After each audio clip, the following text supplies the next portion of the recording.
I was the most beloved man in Virginia at the new year, but by summer the mob was forming on my doorstep. There is a fear that always exists in our community. Our enslavement is a yoke on our necks that only got heavier this spring. Different men often see the same subject in different lights, but I have no sympathy for any man who would disarm us during the time of insurrection.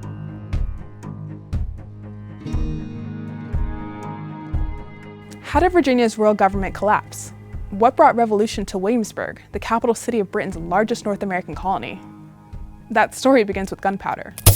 Williamsburg's magazine stored 18th century Virginia's supply of gunpowder and weapons to be used in times of war, emergency, and rebellion.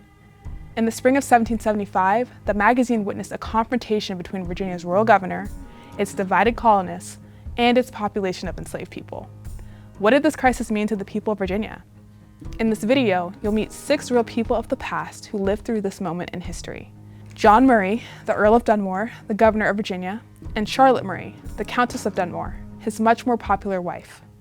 Eve, who was an enslaved woman working as a lady's maid in the Randolph household in Williamsburg, and Tony, an enslaved man in Prince Edward County, more than 100 miles west of Williamsburg. John Dixon, who was mayor of Williamsburg and a printer of the Virginia Gazette, and Patrick Henry, the radical revolutionary leader.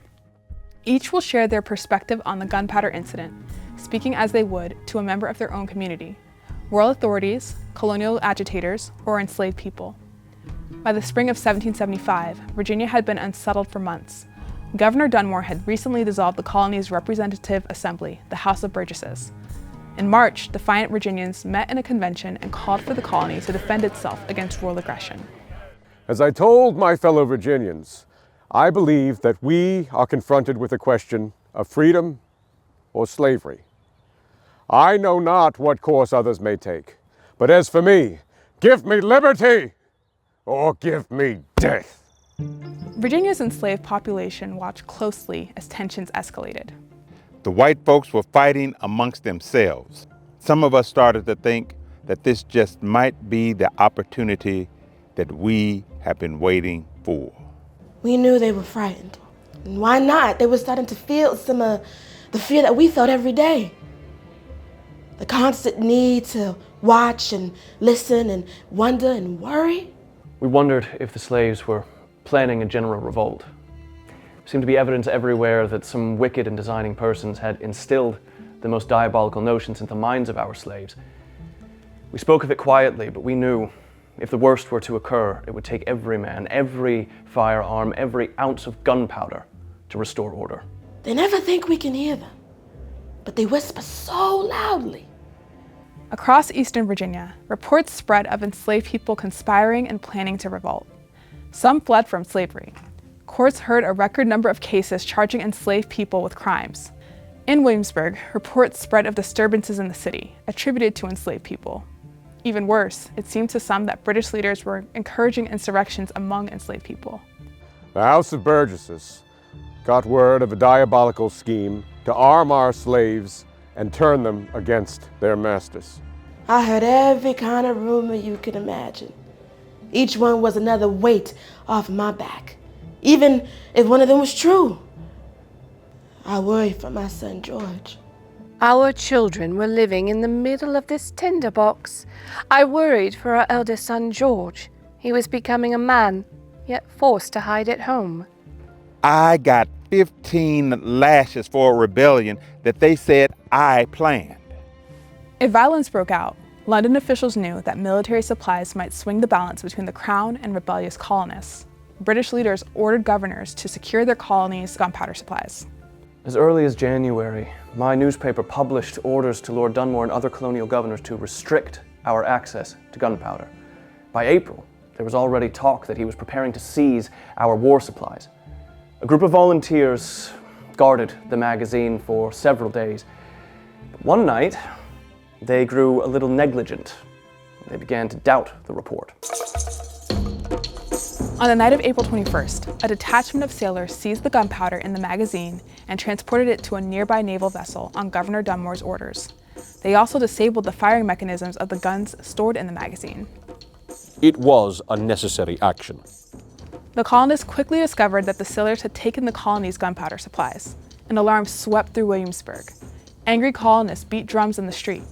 A mob soon assembled near the palace, furious at what they saw as the theft of their best protection against the threat of an insurrection by the colony's enslaved people. The servants' noses were pressed against the windows, watching for any sign that they should run for the cellar.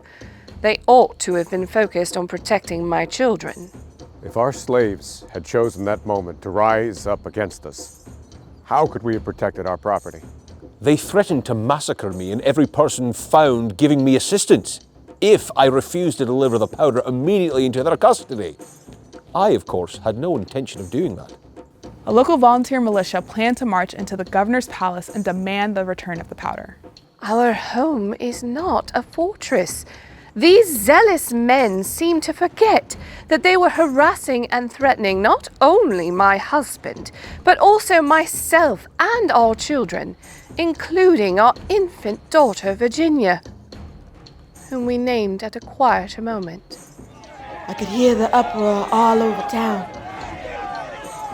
When Mr. Randolph saw them all gathered near the courthouse, so close to his home, he walked over and did what he always does.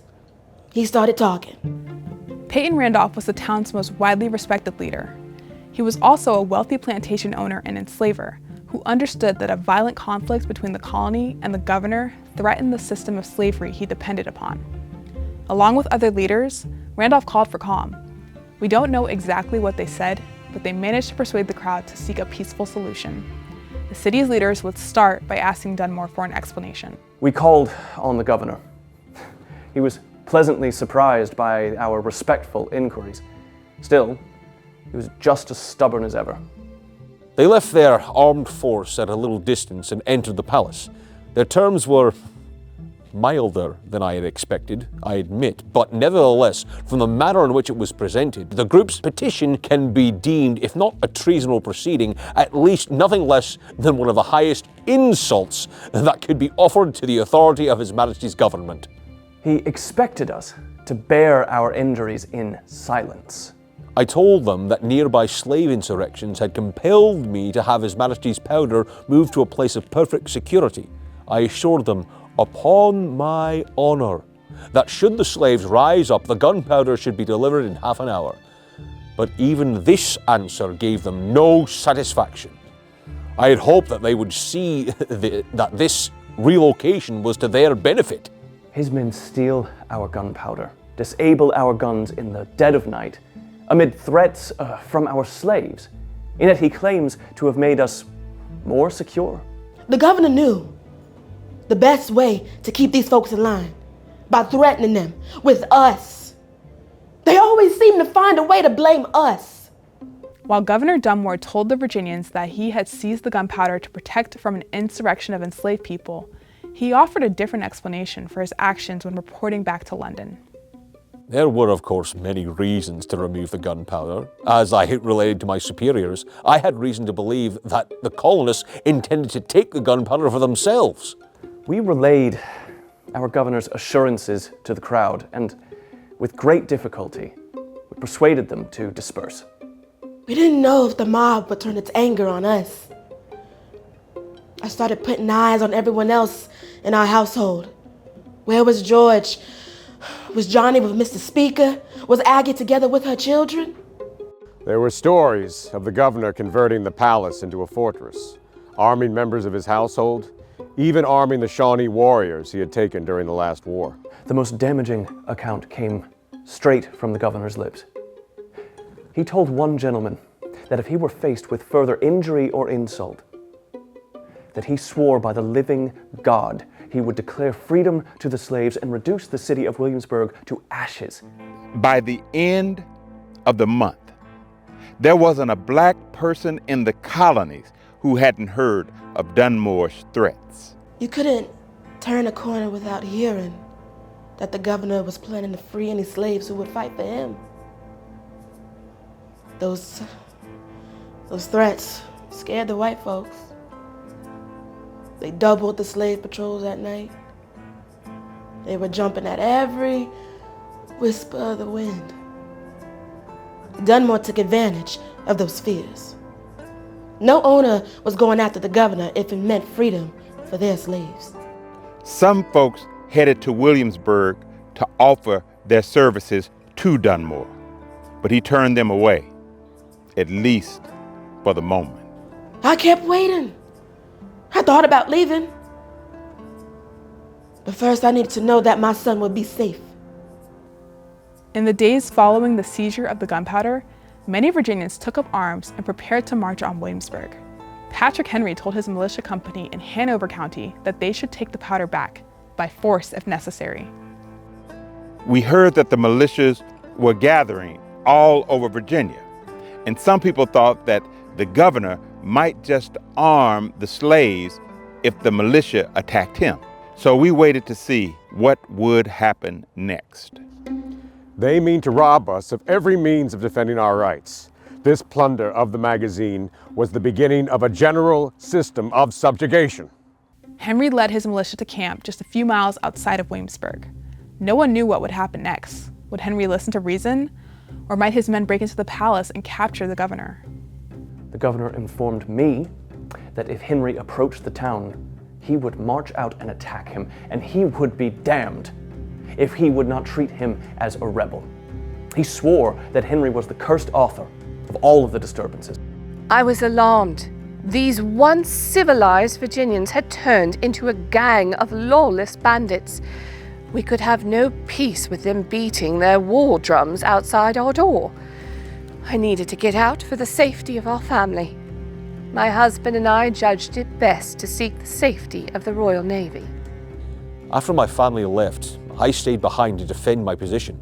I called for a detachment of Marines to come to the palace and supplied them with the arms on the palace walls. We mounted guns, and I warned the encroaching militias that any act of aggression would be met with overwhelming force. After much negotiation, Henry reached a compromise with Williamsburg's leaders. The militias would turn around and leave the capital untouched.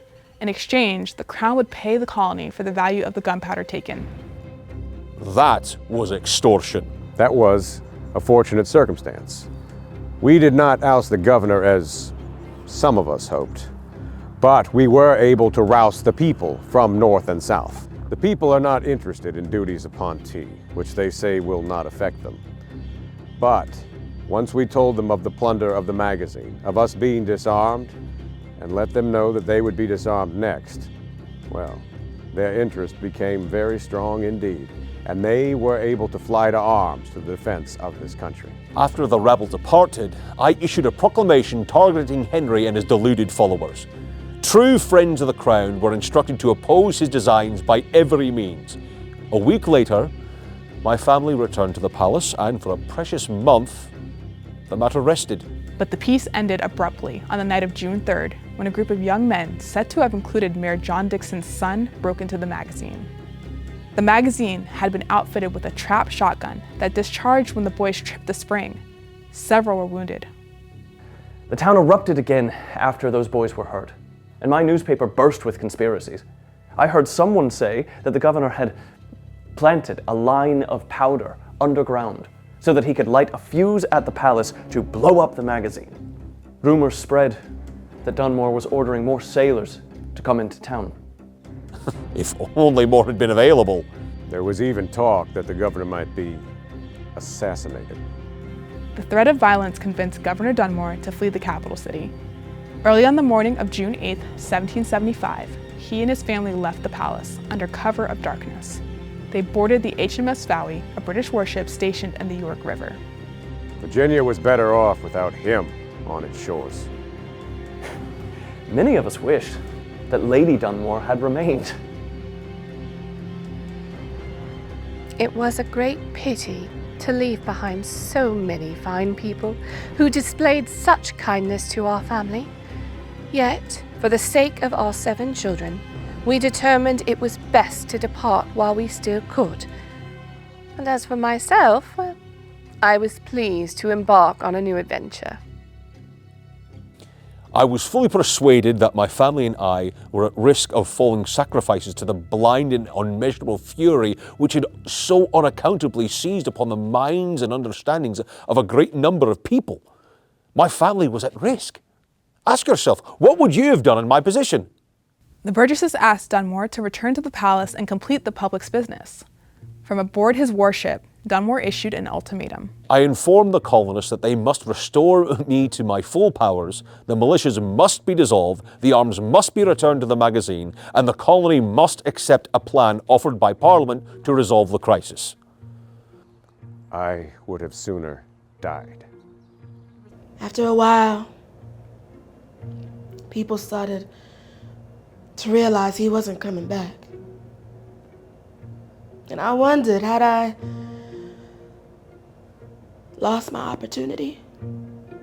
In my absence, the Burgesses threatened to bypass my role in the lawmaking process, as if they had such a power. The House of Burgesses adjourned. Shortly after, a group of young men broke into the palace.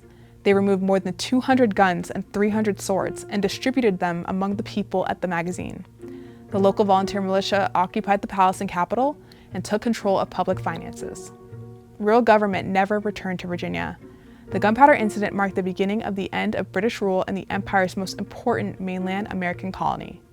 During the Gunpowder Incident, Governor Dunmore revealed his strategy for defeating the colony's rising voices of protest. Not long after, he delivered on those threats. In November 1775, he proclaimed freedom to enslaved people who would serve the crown. Some of us left before the governor's offer.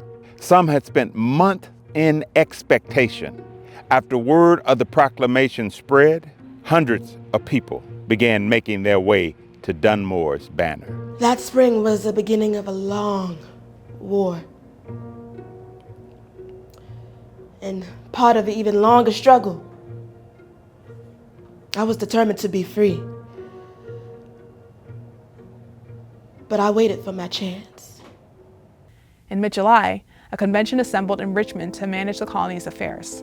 It took another year, as war waged around them, for Virginians to adopt a new government system. On June 29, 1776, they chose Patrick Henry as Virginia's first elected governor. The result of our great experiment in self-government will doubtless determine the happiness or misery of a great proportion of the human species. Dixon continued to publish his Virginia Gazette during the war. Brought to greater prominence by the Revolution, Dixon ended his career as a public printer of Virginia. History is always more than just one story. It's a collision of voices, each with its own perspective. Depending on who you ask, the Gunpowder Crisis of 1775 suggested many possible futures for Virginia. A loss of security, an end to tyranny, and renewed hopes for freedom and emancipation. After years of waiting, Eve would eventually seize her freedom. Historians believe she and her son George fled their enslavers, the Randolphs, for British lines in 1781, along with 6 others from their household. For some, the Gunpowder Incident was a step in a long journey toward freedom. And for others, it was the beginning of a different kind of journey.